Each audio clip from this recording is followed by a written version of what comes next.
When picking out new countertops, most people opt for some kind of a stone, and traditionally that has meant granite or marble. Those are quarried from the earth. They come out in big blocks and then they are sliced into slabs. But lately, another option has surged in popularity: quartz countertops. And those are made in facilities like this one here in Minnesota. Quartz is extremely hard, and that's why people like it for countertop surfaces. It basically won't scratch, and it's non-porous, which means it really won't stain. So it's easy to clean, and you don't have to seal it like granite. Quartz is a mineral, so it is mined out of the ground, and then it is crushed and sorted into pieces as big as this, right down to a fine powder. Those pieces are mixed with a binder, and that basically makes a batter.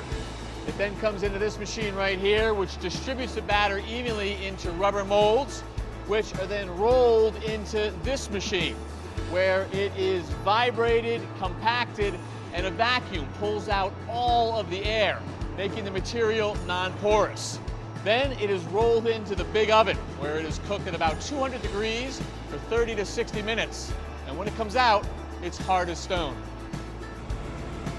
And once they're polished smooth, they're ready to be sent to a fabricator, cut to size, and then they're ready to be installed in somebody's home.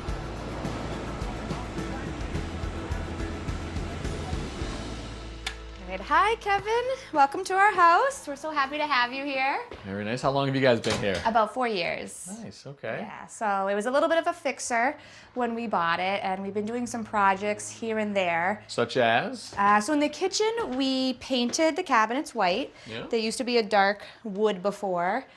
We also painted the walls. They were yellow to match this lovely countertops. You're not enamored with your countertops, are you? No, we are not. No.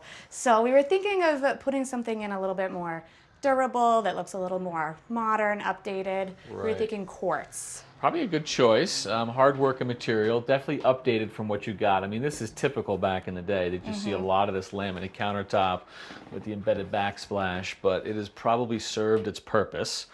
So we can definitely upgrade that. And we've got a friend who fabricates countertops, oh, great. So he's going to be able to help out. Although we could help him out if we were to take these out before he got here. So you up for doing some work? I am. All right, well, let's clean them off and get going. Okay. All right, so we've got to get this sink out of the way. So I'm going to give you that wrench. Why don't you get underneath there? We've turned the hot and cold water off. And now you just have to break the connection there from those risers. So there's a little, see that nut? Yep, there you go. Just like that? Yeah, just a threaded connection. Just lefty-loosey. Okay. Nice. All right, now the drain pipe, if you use a rag, you can probably loosen that by hand. That nut, yep, right there. All right, just finish that off. There it goes. All right. All right, we should be able to pretty easily. Oh, look at that. Pretty good. You gonna miss this? I don't think so, no. All right, we will get rid of this. Thank you. Okay, so when I was underneath there were a bunch of places to clip the countertop to your cabinets, but none of them had screws, believe it or not. Hence this. But I think that's gonna work in our favor. We might be able to just pull it out. Grab over there. Okay. Look at that. There you go. There it is. That came off pretty easily. Here we go. Down like this.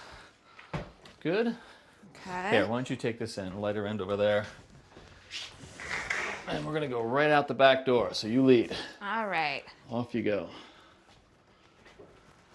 Jenny, say hello to Danny Puccio. He has helped us out a lot. Hi, Jenny. Nice to meet Nice you. to meet you. One Thank of the you for best in coming. the biz. Thank you. She helped with the countertop removal, so we're in good shape here, Danny. Excellent. And your guys are doing what for us? Well, what they're doing is they're taking these wooden Luan strips, and they're going to actually make a form of the counter.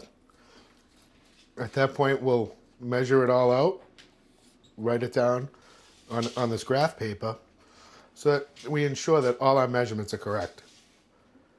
Hot glue with the individual pieces? Yes. They're going to scribe the walls. This way, we can take that form and later on cut it.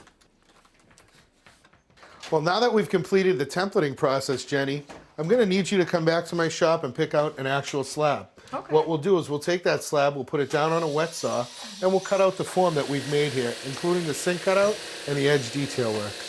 All right, that sounds good.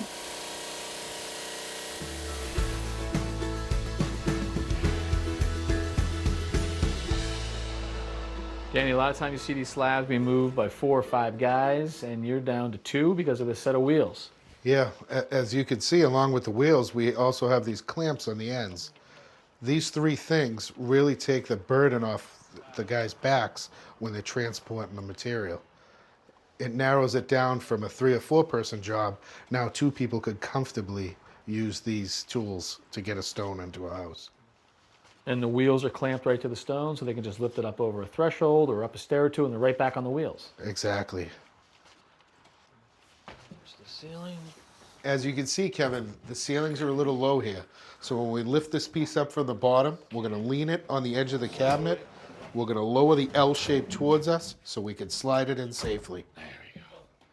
All right, Kevin, we're going to lift this up. Michael's going to come in behind us and put a nice bead of silicone along the tops of the cabinets and along this sink here. This way it seals everything up nice and it secures the countertops in place. Okay. At the shop, we inserted some threaded inserts, and what Michael's doing right now is he's securing the sink with some threaded clips. We also use silicone to secure the backsplash into place.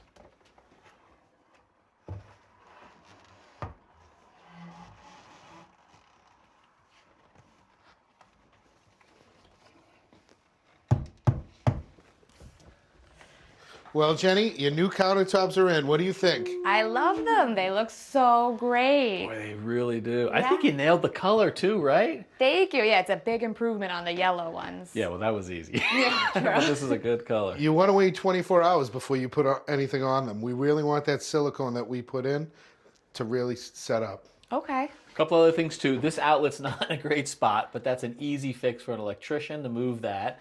Your faucet needs to be connected by the plumber, as do the connections underneath. And you know, we noticed when we were down there that the shutoffs for the hot and cold and the P-trap is below this cabinet in the basement. So when the plumber comes, have him look at that and fix it as well. Okay.